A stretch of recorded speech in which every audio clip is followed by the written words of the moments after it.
ជំរាបសួរបងប្អូនអ្នកនរគ្នាខ្ញុំបាទឈ្មោះហេងជាតុងមានអាយុ9ឆ្នាំរៀននៅថ្នាក់ទី5ថ្ងៃនេះខ្ញុំមកអានសៀវភៅភាសាខ្មែរមេរៀនទី1វរៈជនឆ្នាំបំណិនការប្រៀបធៀបតួអង្គរឿងនីមួយៗតែងមានតួអង្គតិចឬច្រើនតួអង្គនីមួយៗមានលក្ខណៈសម្បត្តិដោយឡែកពីគ្នាចូលអានរឿងខាងក្រោមរួចធ្វើការប្រៀបធៀបតួអង្គទាំងនោះ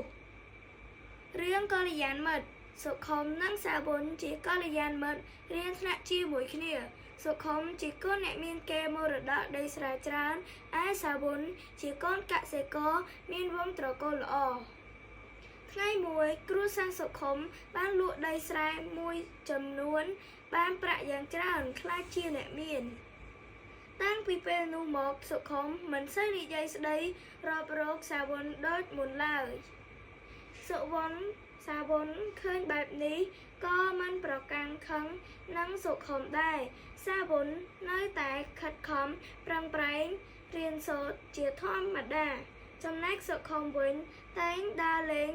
ស៊ីចាយសប្បាយហ៊ឺហាគេចវេះសាលារៀនជាញឹកញាប់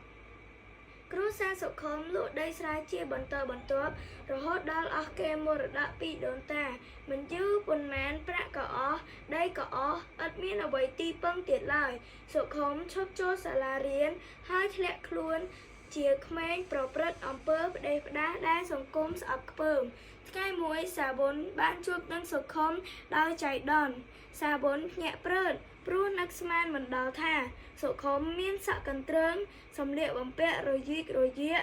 ដើរតាមចិញ្ចើមផ្លូវសាវុនដើរទៅចាប់ដៃសុខុមហើយសួរនាំពីមូលហេតុដែលនាំឲ្យគេធ្លាក់ខ្លួនបែបនេះតែសុខុមព្យាយាមគេចវេះពីសាវុនព្យាយាមនិយាយណែនាំមិត្តឲ្យចូលសាលារៀនហើយកែខ្លួនមកប្រព្រឹត្តអំពើល្អវិញសុខុមមានចិត្តរីករាយដោយសាវុនមិនប្រកាន់ខឹងនឹងខ្លួនហើយក៏យល់ព្រមធ្វើតាមសាវុនដែលជាកល្យានមិត្ត